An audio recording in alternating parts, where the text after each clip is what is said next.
Welcome again to our presentation, Academic Research in the Expert-Novice Gap, helping students understand the purpose of research. I'm really excited to have you all here today for this presentation. My name is Jane Hammonds, and I'm an associate professor in the university libraries at The Ohio State University. I'm the teaching and learning engagement librarian, and you can email me at hammonds.73@osu.edu. What we're going to be doing today is we're going to talk a little bit about some of the key distinctions between how experts or experienced researchers view and understand the purpose and process of research, and how more novice researchers may view and understand the purpose and process of research. We'll think about some of the factors that may contribute to these distinctions, and then we'll identify some strategies and activities that we can use to bridge the expert-novice gap. I know we have a range of folks here. Some from Ohio State, some from not, some folks that are librarians, some are instructors, some are graduate students. So you're welcome to take what we're talking about today and think about how it will work in the context of your own work. I want to talk a little bit in general about what we mean by this idea of an expert-novice gap or an expertise gap. This is a great quote that I found that I thought really helped to identify what we're actually talking about here. And I can edit these parts in italics in there. But the basic idea is that the skills and the knowledge and abilities that we have as we become more expert or more experienced in our discipline or our field, or more expert at something like conducting research or undertaking a research project, as we become more experienced and skilled in those areas, that can actually make it more difficult for us to teach others about that discipline, or teach others how to do research, for example. So there's this gap that develops as we become more experienced or more expert. It becomes harder for us to actually teach someone else how to do what we do, or how we know what we know. So I wanted to see if anyone had any reactions to that quote. You can feel free to share any reactions that you have in the chat. Is this something that you agree with, something that you disagree with? Have you seen examples of this in your own work? Why is it that an expert would have trouble teaching someone else something about a topic? It seems in one sense kind of counterintuitive. You would think that the person that knows the most about something is going to be the person that is the best person to explain something to someone else. So why is it that that creates a challenge for folks? Yes, got some comments coming in here, right? It seems obvious, right? Sherry said the knowledge becomes innate, right? Absolutely. Julie shared these habits become second nature, and it's difficult to explain the basic skills, right, that we no longer think that we are using, right? All right. Yes, Connie, maybe you forget what it's like to have no knowledge on the subject, right? More advanced vocabulary. That's a great point as well, Troy, right? We start to use terms that are we understand very easily, but we don't realize that our audience doesn't know them. Next week, the presentation is actually on the language issue, more specifically, in case folks are interested in that. Right, we assume prior knowledge. Yes, speaking from a technical standpoint, yeah. So you all are absolutely getting it, right? Things become obvious, they become innate, common sense. We don't even realize what we know anymore. We don't realize or recognize that the things that we know are not the same things that the people that we are talking to know, right? So you might have heard this referred to as the curse of expertise or the curse of knowledge, where it starts to become an assumption that everyone else has the same level of understanding that we do, right? And when it turns out that that is not the case, that creates a real challenge because we don't recognize what the other party knows or doesn't know anymore. And someone mentioned this, it becomes very hard to even imagine what it was like when we didn't know that information, right? Things just become natural to us. They become obvious to us. They're part of what we do every day or how we act. And so we don't and can't see things from the perspective anymore of someone who is a more novice learner. Some of the things that experienced or experts in their field are able to do, right? Because you have so much knowledge on your discipline, or you have so much knowledge about a particular topic, you are able to place any new information that comes in into those connections that you have. You're able to see patterns. You're able to identify what is relevant and what is trivial, Whereas for a novice learner, all of the new information that they're getting is on the same level. It's like chaos, right? And they can very quickly become overwhelmed by irrelevant or unimportant information, but they don't know how to distinguish between that information.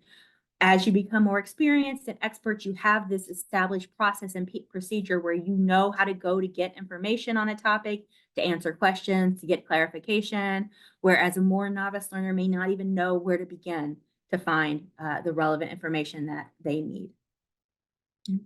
One of the theories that I think that's really helpful or interesting to explain this, and some of those folks, especially that are librarians in the group, might be familiar with threshold concept theory, since that was really important in the development of the framework for information literacy. But if you're not familiar with threshold concept theory, the basic idea is that within any discipline or field, there are core concepts. And once you start to understand these core concepts, it's basically like passing through a portal or going across a threshold. And once you grasp this concept, you start to see things in a different way. It opens up this new way of thinking about a topic. You see the patterns and connections between things that you didn't before, right? So this represents the moment when you actually start thinking like an expert in that field, right? You're seeing things now in a different way after you've crossed that threshold or gone through that portal. And key characteristics of these threshold concepts are, these are two of the characteristics. There are other ones, but the two that I wanted to highlight there is that they are transformative. So it actually is a shift in perception of how you actually see or think about your discipline or this topic or this subject, right? And that they are irreversible. So once you cross through the portal, going across the threshold, you can't really go back, or it's really hard to go back, right? And to start to, again, think about or see things the way you did before you crossed that threshold. And the key thing, as many folks shared in their comments in the chat, is that these things become so ingrained in us or so obvious to us that they become unrecognized or even unspoken. So we don't talk about them, right? We may not specifically explain to students things that are completely obvious to us, right? Because we don't even recognize that they don't have that same perspective anymore. Right. A lot of us, a lot of what we learned about our discipline, about our field, or about research more broadly were things that we learned tacitly, right? We did assignments and we learned how to do these things, but a lot of this kind of knowledge is some stuff that was not specifically outlined to us. It's things that we kind of picked up by trial and error as we go along. And we often tend to teach the same way. We expect that students are going to pick these things up as they go along. I can remember very clearly a moment as an undergraduate when I realized that I was like mimicking the writing style in the articles that I was reading.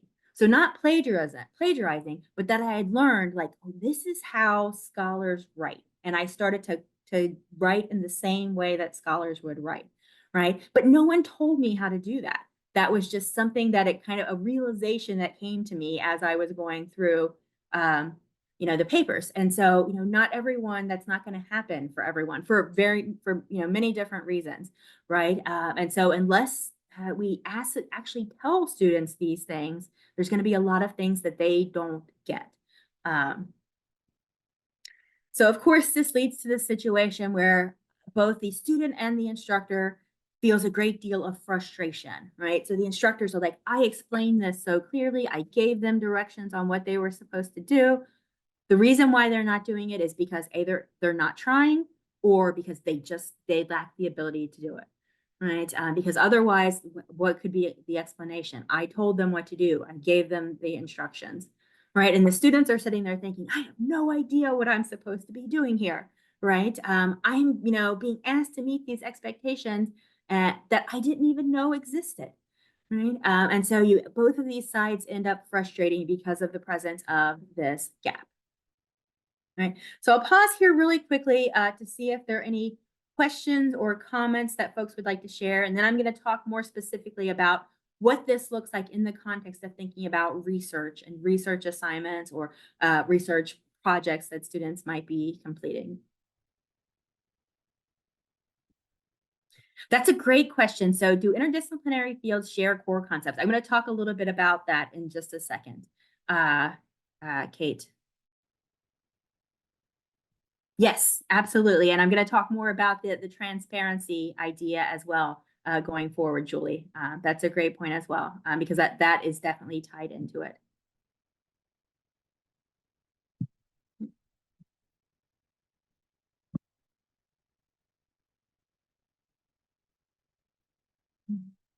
Yes, Narissa, threshold concepts as a portal to another intellectual world. Yes, yeah. Great. Okay. So let's think a little bit more about what this means when we think about this idea of the expert-novice gap, specifically as we think about research or information literacy.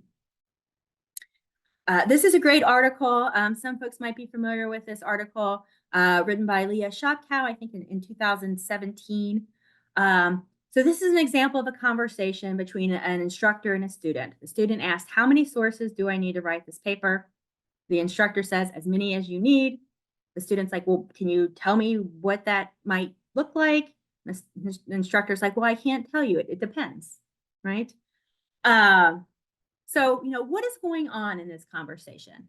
I'd love to hear anyone's reaction to this conversation, thinking about it from, what is the student really asking in this case?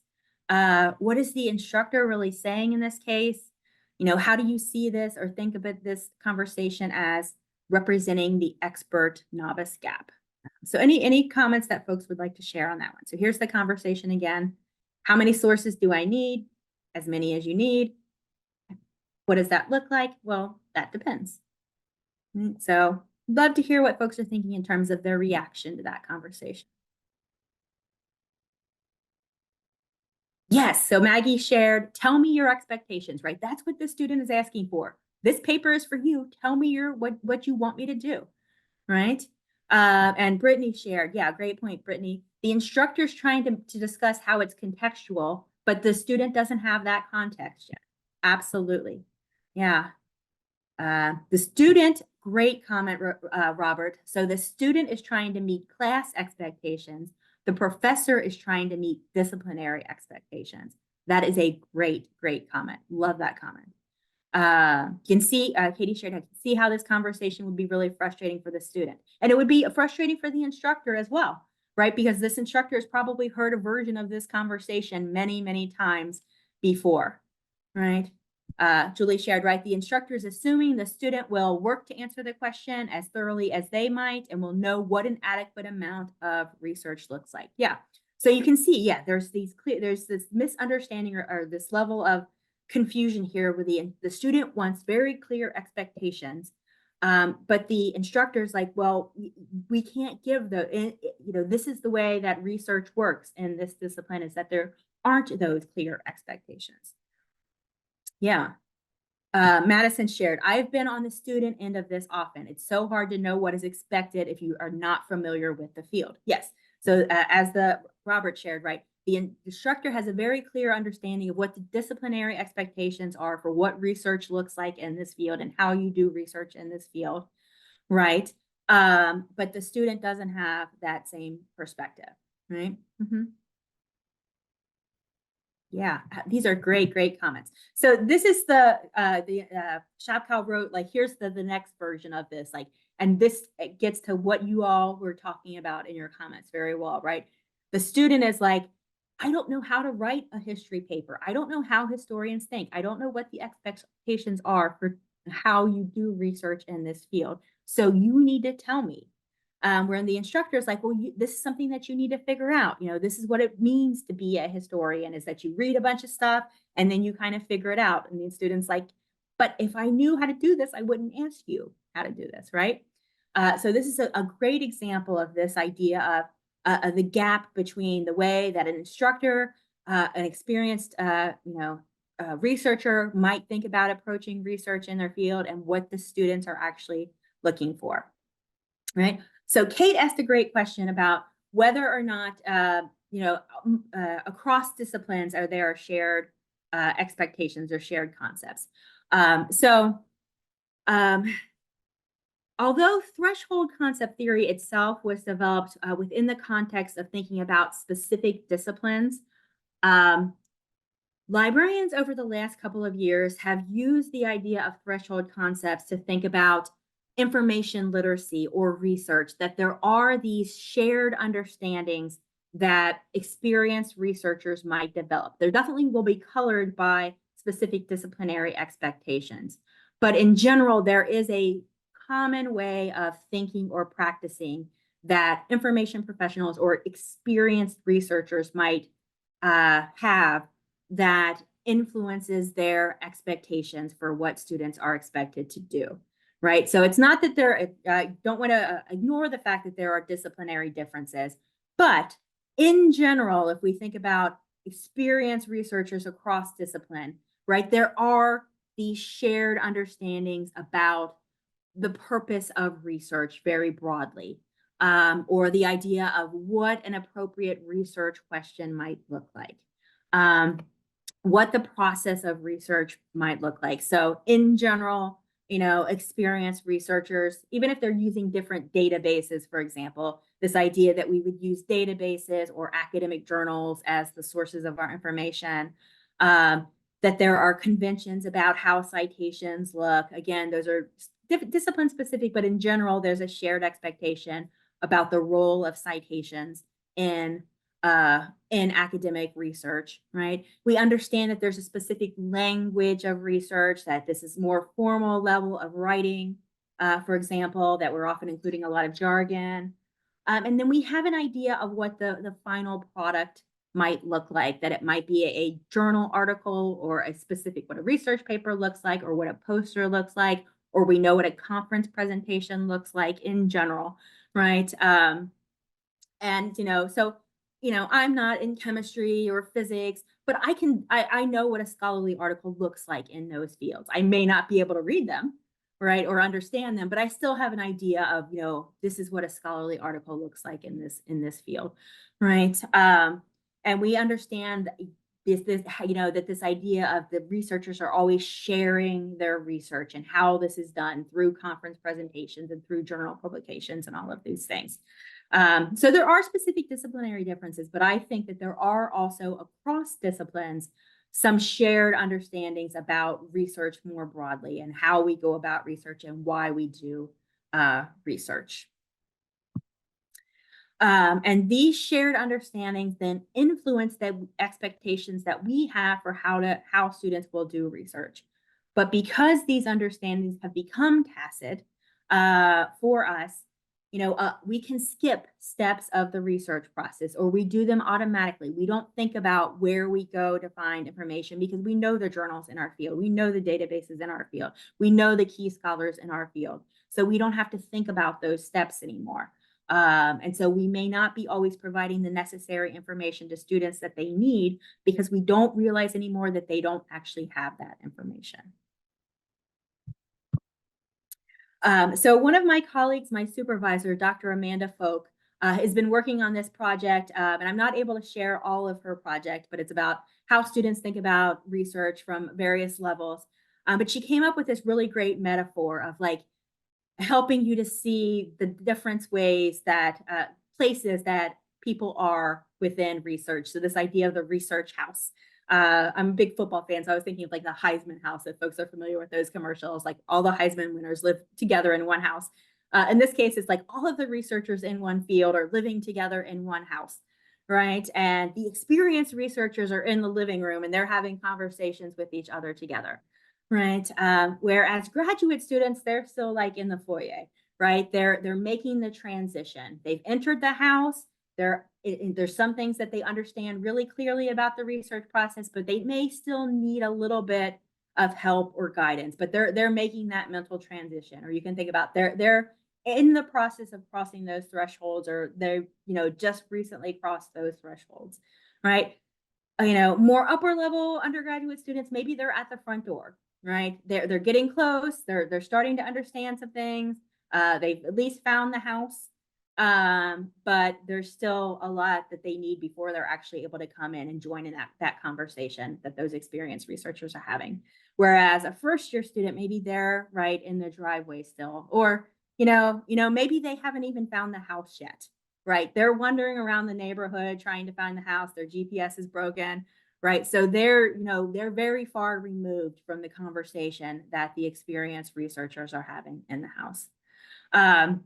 So I wanted to share this as an example of potentially a helpful metaphor or way to think about what this gap actually looks like. So again, I want to give my credit to Dr. Amanda Folk, my colleague, for this idea. But I thought it was so great when I saw it. I asked her if I could share it in this presentation, and she very gratefully let me share that presentation.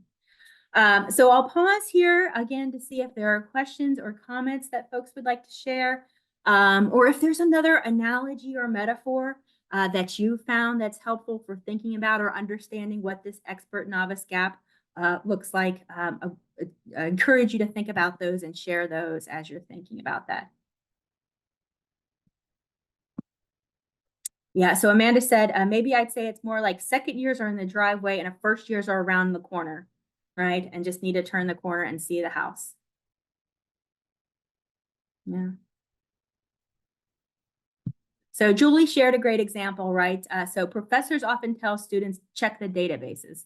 I suspect they don't even know what they are asking. Mm-hmm. Yeah, Heather shared, many professors are also assuming students are being taught info lit skills elsewhere, and so they don't need to teach them themselves. Mm-hmm. Yeah, Ruth shared first-time drivers versus experienced drivers. Yeah, that's a good one too. Bill Badkey, some of the librarians might recognize that name. He talks about expecting students to know how to do research after one 50-minute information literacy session is like expecting students to be able to drive after one 50-minute driving lesson, right? Mary shared freshmen on campus being lost in the buildings where a senior knows where to go, right? Mm-hmm. Wonderful. All right. So great comments. Keep the comments coming. If there are specific questions, again, that you want to make sure that I see, make sure that those go in the Q&A so we don't lose track of those. I wanted to share some examples, some more specific examples of some of the different perspectives about specific aspects of research that I have seen in my experience of 16 years being a librarian, more years than that being a graduate student myself again right now in a PhD program, what I have seen as some of the most significant examples of what this gap actually looks like when we think about research, the purpose and process of research, right? So thinking broadly about what the purpose of research is, those librarians that are in the group that are familiar with the framework for information literacy may be familiar with the concepts of scholarship as conversation or research as inquiry. And I think that these drive a lot of our more experienced researchers' understandings of what the purpose of research is, right? So this idea that research is this ongoing and collaborative process or conversation among experts in a particular field or across fields, and that the goal, research is really about inquiry. It's about asking questions. It's attempting to fill in the gaps in the knowledge that we have, right? Whereas for a novice learner, they may think of research as the purpose of research is more like the book reports that they are thinking of or something like that in high school, where the purpose is to locate and summarize existing knowledge on the topic. And I know that I've talked to some early graduate students about how hard it is to make this shift to thinking about when I'm researching, I'm looking for things that haven't been found rather than looking for things that have been found, right? And how challenging it can be to make that mental transition. And part of that is because experienced researchers have developed this understanding of research as this ongoing process of inquiry in which scholars are always talking to each other and having these conversations with each other through their work, right? So I think that can create a lot of the frustration that you might see. Like, this can explain why students don't provide their own interpretation or analysis They don't synthesize sources and bring them together because they think that the purpose of research is to summarize the existing knowledge on the topic and don't see that we're expecting them to go further than that. Closely related to that is this idea that we know that when we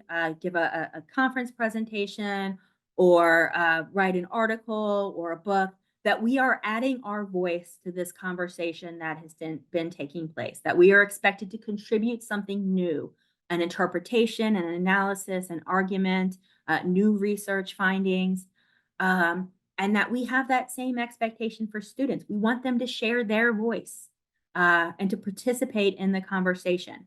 But if students don't think of this idea of what the scholarly conversation is, they may not recognize that that's actually an expectation, or they may have the perspective that everyone else knows a lot more about this. So how could I possibly contribute anything to this conversation?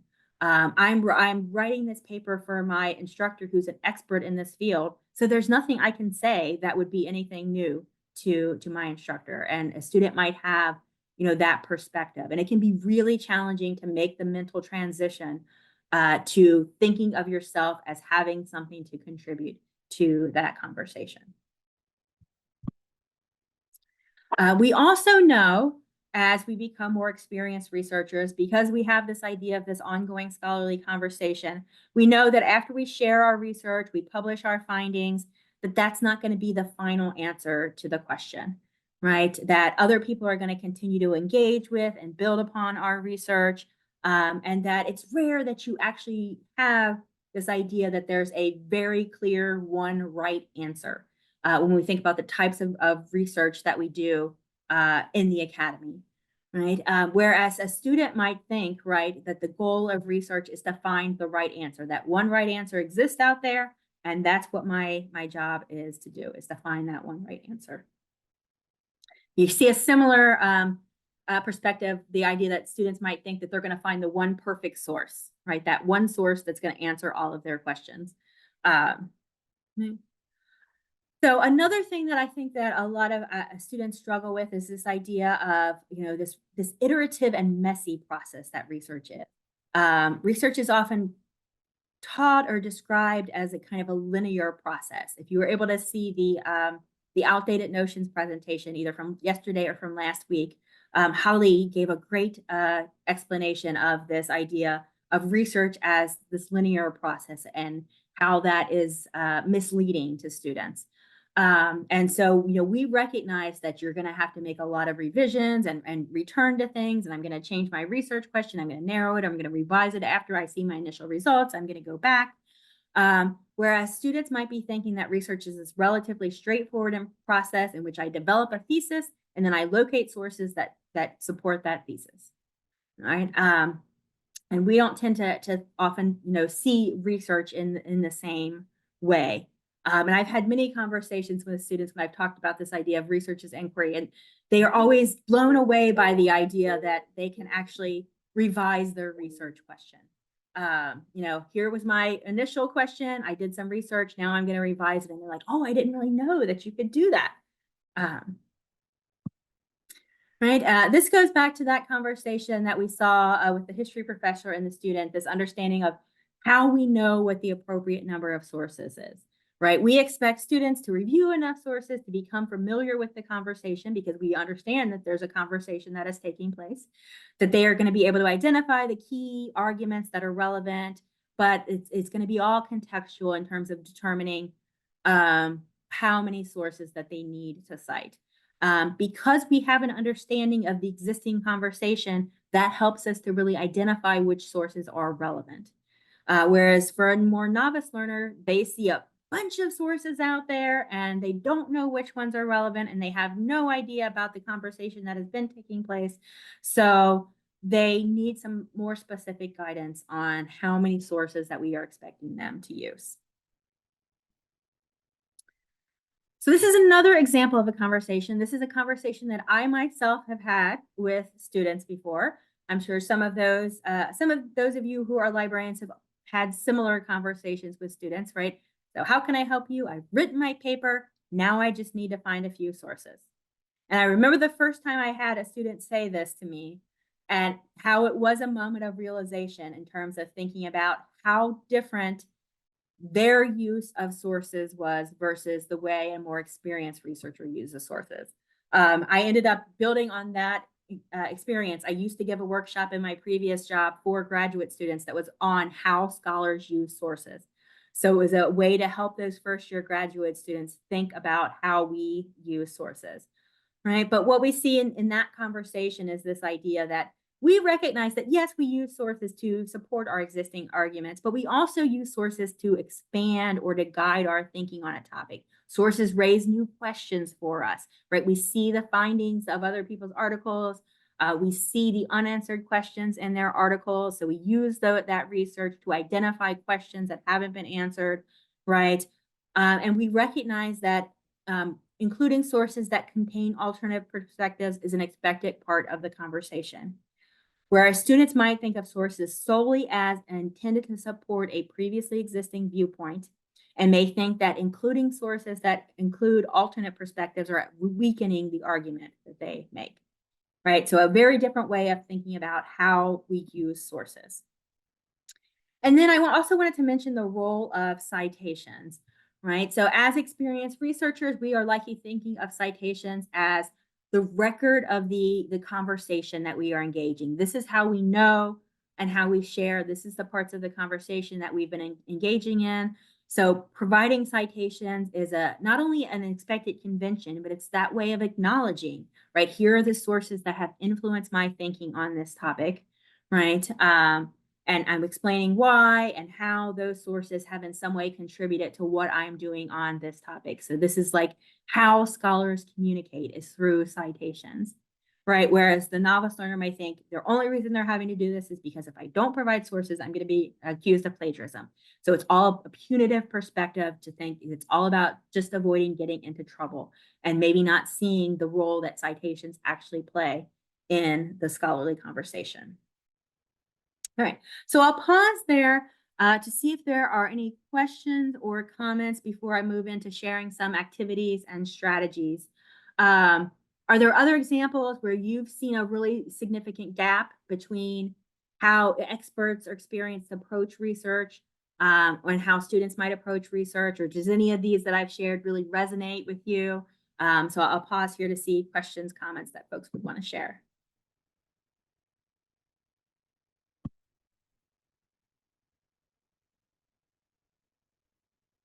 Oh, a discord within a conversation. Discipline, yeah.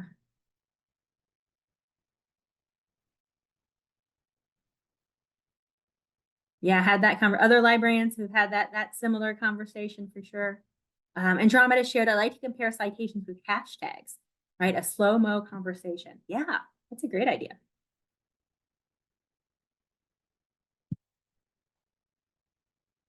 Robert shared, I encourage students to learn from their search results, to look for potential keywords and abstracts and subject tags, for example. Yeah, absolutely. And that's not something that all students are going to do automatically, right? This idea that I'm going to use the source that I found to find additional sources. I'm going to use the keywords. I'm going to find out who wrote it and find out what else they wrote. I'm going to look at the citations. I'm going to see who cited this article. Yeah, I've definitely had that conversation with students before that you can use that one source that you found to find those other sources, right? Wonderful, Katie. Yeah, that's great. Um, so Adair shared, I try to bring in empathy when I teach these disconnects. I absolutely had all these assumptions at various points as a student. Yes, and that's a great point, right? And we're not at all saying that these are things that students can't learn.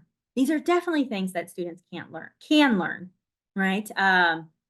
They have the ability, but sometimes it's just that we're not giving them all of the knowledge that we need, not in a malicious sense, like that we're deliberately denying it to them, but just as we've talked about, because things have become so tacit for us, so obvious for us that we just don't see that they don't have all of the same knowledge that we do, right? So yeah, empathy is definitely really important. Robert shared, some students don't realize that they can use bibliographies to find more sources. right? I tell them that it's not cheating, it's good research practice to catch up on the conversation. Yes, absolutely. Wonderful. Yeah. Thanks so much for sharing. All right. So, as we move into the last part of the presentation, I wanted to share some strategies and activities for bridging the gap. The first strategy that I'm going to talk about is decoding the disciplines. So, I'd love to hear how many folks are familiar with decoding the disciplines.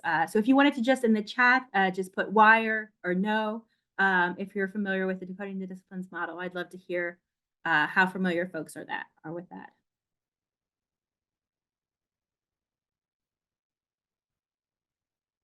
Mhm. Okay, so it looks like we have a few folks that are saying yes, and I think it seems like slightly more folks are saying no, but it looks like there's a fairly good mix of folks. So either way is great, but I just wanted to get an idea of how familiar folks might be with this particular model. So decoding the disciplines is a model that it was developed by Joan Middendorf and David Pace, I believe at Indiana University. That is intended to help bridge the gap between expert and novice thinking. And they do situate this specifically in the disciplines, but so we are kind of using it in a slightly different way because we're talking more about information literacy or research skills. But you can use it either way. This is a model that we found very helpful in working with instructors and thinking about how they can integrate information literacy into their courses. So this is a 7-part model. I'm not going to have time to go through all of the different parts of the process, but I'm going to talk about the first 4 steps really quickly here. And the goal of this model, as I mentioned, is a way for instructors to identify a learning bottleneck that students might be having, and then think about how their own expertise may be contributing to that, and think about how they can bridge that gap. So the first part of the decoding the disciplines model is to identify a bottleneck. And a bottleneck is basically like a place in the course where students tend to get stuck, or a skill, or something that you're asking students to do that you see over and over again that students are having trouble with, or a lot of students in the class are having a difficulty with this. So when we think about research or information literacy, an example of a bottleneck that students might have are that there's a lot of students that are not using appropriate sources. So I told them in the assignment instructions that I wanted them to use scholarly sources, but they're not. So that's an example of a bottleneck, right? And as you think about this, it's important to think about, what are the reasons? So part of identifying the bottleneck is thinking about what are the reasons students might be struggling with this. And there could be a lot of different reasons. One instructor might say, oh, they're just not making the effort to actually find scholarly sources. And that obviously could be true for some. But in a lot of cases, there's going to be something else going on that's preventing students from being able to incorporate the appropriate types of sources. Right? Because students want to meet our expectations, right? It's not they don't want to, but there's something that's preventing them from being able to do so.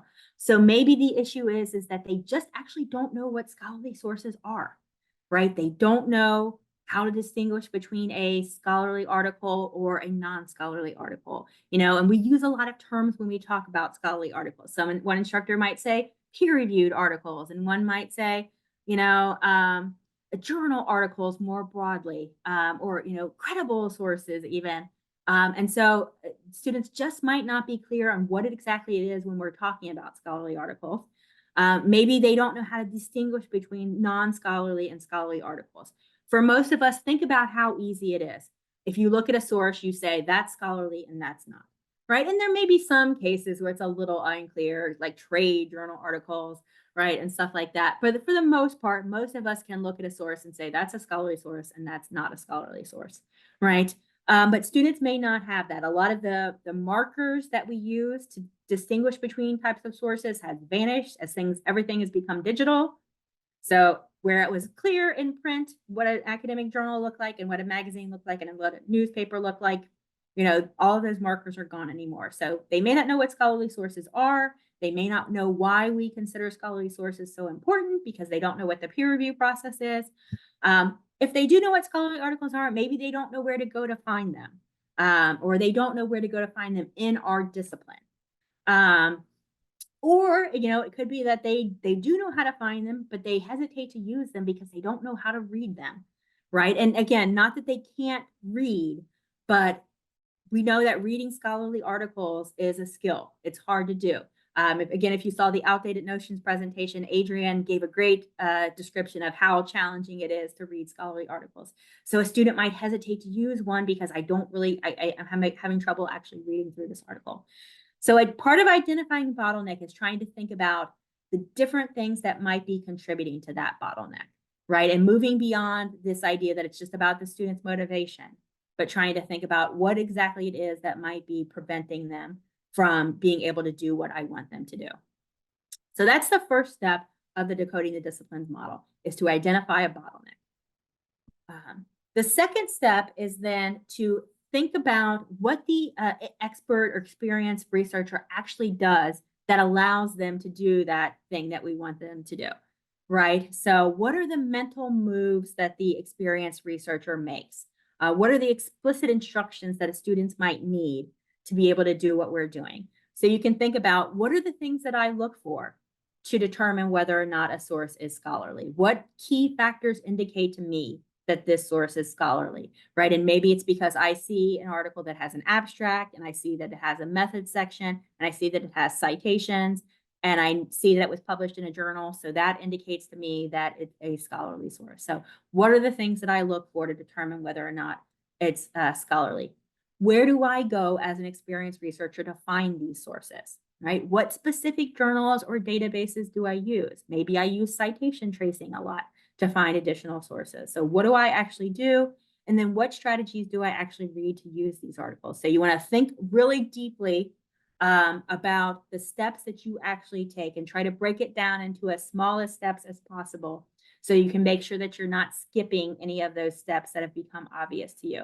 It can be really helpful to talk through this process with someone else, especially outside of your discipline, that can ask you questions to probe, like, you say, oh, I would go to a database, and then they would be able to ask you, oh, which database would you go to, right? So that you could have to be as specific as possible. And then the next two stages, stages 4 and 5, are where you model these tasks for students. So you actually demonstrate for students the thinking that you want them to demonstrate, or the actions that you want them to take, right? Here's where I would go to get started. Someone had mentioned already in the chat scaffolding. You break that assignment down into smaller segments so that they work on it, and build up to the different parts of the process, right? Provide them with some analogies or examples or metaphors that help them to see or understand the way that you're thinking about this. So you could talk to them about, the reason I want you to use scholarly sources is because of this idea of the scholarly conversation, and help them get a mental model of what the scholarly conversation looks like, so that they can understand the role that scholarly sources play in that conversation. And you want to make sure that we give students multiple opportunities to practice and get feedback. We all know that this is not something that you can learn in one session, right? Students need a lot of practice with these skills to get comfortable and familiar with doing academic research. So that is the first 4 steps of the Decoding the Disciplines model. I'm not going to go again through all of the rest of those processes, but I encourage you, if you're interested in, to take a look at this model, because it's a really valuable and helpful model for how we can start to identify what some of those gaps are and think about how we can move across those gaps. I also wanted to highlight the next model that I wanted to highlight. Some folks may be familiar with this, some folks may not. But this framework that's known as the Transparency in Learning and Teaching Framework. You'll often hear this referred to as TILT, the TILT model. And this is a fairly simple framework, but one that's been demonstrated to be really helpful for helping students to better understand the expectations that their instructors have, and helping instructors to better understand what their own expectations are, right? Sometimes we may give assignments where implicitly we understand what we expect students to get out of that assignment, but we never actually sat down and thought what we actually want students to get out of that assignment. We give them the same kinds of assignments that we had when we were undergraduates. And so, but do we really sit down and think about what we're doing? So this transparency in learning and teaching and process, I think, is really helpful for both having the instructor clarify their expectations and helping the students understand what those expectations are. So the basic model only has these 3 steps, is that for each assignment that you give students, a research assignment, an inquiry-based assignment, right, you tell students what the purpose of the assignment is. And again, that may seem very clear to you, but it may not be clear to the students at all. So why are they completing this assignment? How does it connect to the course goals, the program goals? What are they going to learn by completing this assignment? How does it connect to other assignments? And one of the things that we do in the learning management system, we use Canvas, but whatever learning management system you can use, if you're able to link to previous assignments, right? We do this all the time. So you can see this is the image that I have on here is from one of our assignments where we have the purpose, we have the task, we have the grading, right? And we link out to the other relevant assignments that students are completing so that they can see where this assignment fits in the overall arc of the assignments that we're working on. So explain to students why they're doing it. Tell them the tasks that they need to do, right? This is what we want you to do. Provide guidance. This is where you would go to get started. Be specific, right? Identify in advance. If you've had the same assignment, you've seen students go the wrong way multiple times, save their time and, tell them, don't do this, right? I would encourage you not to do this. I would encourage you to do this instead, right? But give them some specific steps or tasks that you want them to take, right? And then the last thing is to clarify the criteria. So what students' grades will we based on? What is the most important aspect of the grade? Provide examples, provide rubrics that students can use. I know mixed feelings about rubrics out there.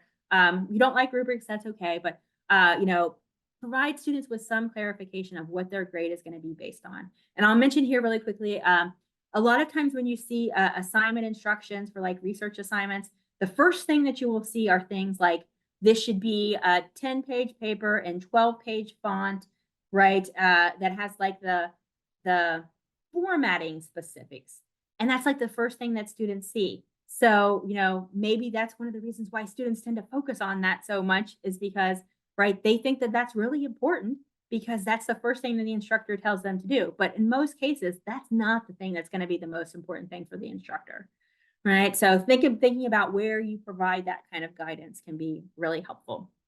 So decoding the disciplines and TILT are 2 frameworks that we have found really helpful for helping instructors start to bridge this gap or divide between how experts think about research and the expectations that we have and how more novice learners might think about research.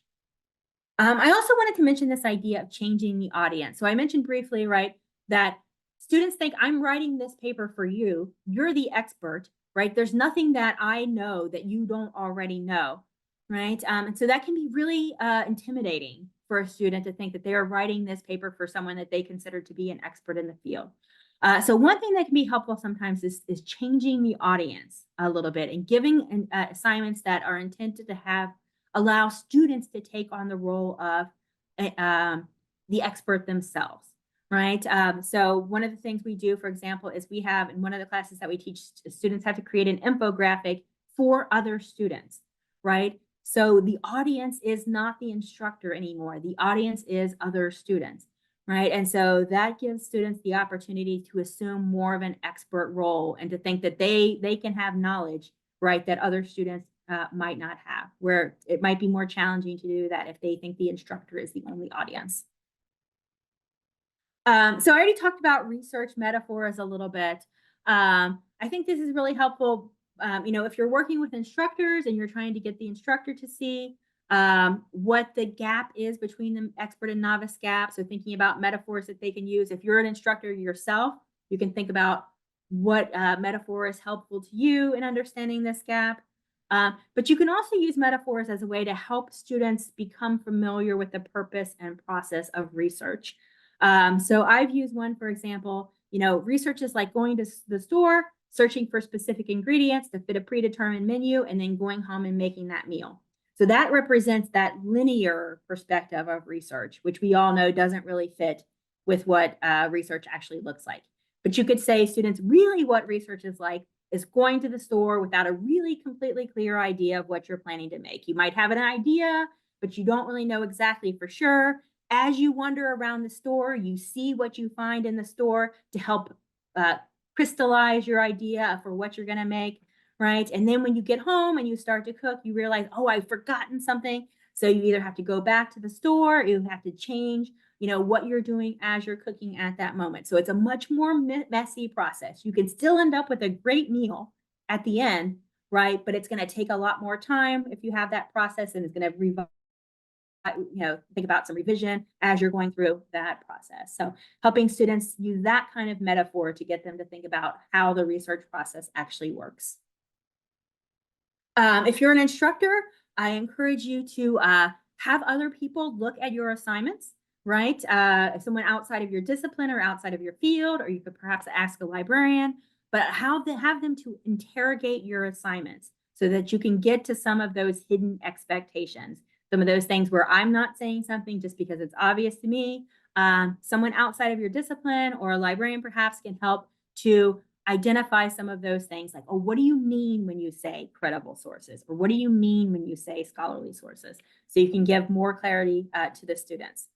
You can also have students complete an activity themselves, where after you give them the research assignment, have them interrogate that research assignment or interpret that research assignment. They have to go through and basically annotate that assignment. They answer questions about that assignment where you can get feedback and say, what do you think that I'm asking you to do? Right? And then you can clarify, okay, this is what I'm actually asking you to do. So to get to some of those misconceptions that they might have. If you're looking to pre-identify misconceptions or bottlenecks that students might have, I've mentioned these many times before, but I love true-false activities, very quick. Give them 5 statements about the purpose of research or 5 statements about the purpose of citations, and have them say whether those are true or false, and those can give you ideas about misconceptions that they might have.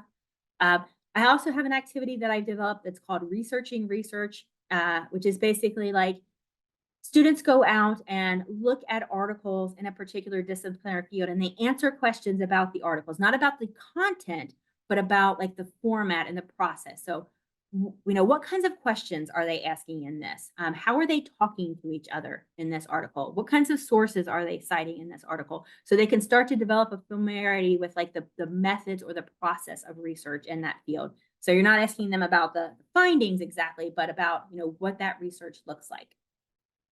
Mapping the research process. This is a diagram that we put together about what research looks like. You can have students identify where they are on the process, or identify the places in this map that might be giving them trouble, or you can have them develop their own research process map and compare that map to this process. So there's a lot of different things that you could have students do.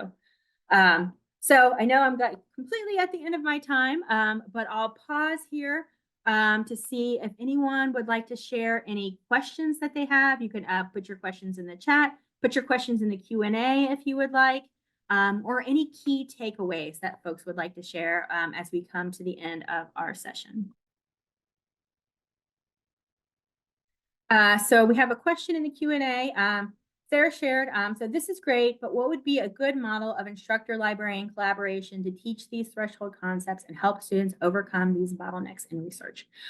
So that's a great question, Sarah.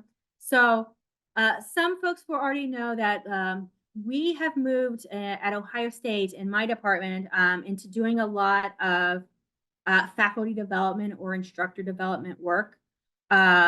So for example, we offer a workshop called Meaningful Inquiry, where instructors can come and we talk them through this decoding the disciplines process or model, and the TILT model, and help them think about how they can clarify their expectations for students. We do workshops such as this one. I have a course for instructors called Teaching Information Literacy that they can take. So we've kind of moved into, within my department, this model of thinking about this as a faculty development kind of effort, recognizing that there's no way that librarians can be in all of the classes that we need to be in. But you could also think about potentially the embedded librarian model as something that could be helpful, where the librarian and the course instructor are working more closely together to identify the course goals, think about and connect and engage with students and share resources with students. So it's definitely a challenge, but and it is within the sort of one-shot model. It's definitely really challenging. So we've been trying to encourage, this idea of other ways that we can connect and collaborate with instructors through things like faculty development programming. So I hope that was a good answer question, Sarah. So thank you all. Thank you. Great, wonderful. Let's see. Okay, so we're at 1 o'clock. We'll go ahead and I am happy to stick around for a few more minutes in case we do have any questions or comments. I'm going to go ahead and stop the recording and stop sharing, but I will stick around. Thank you all so much for being here today.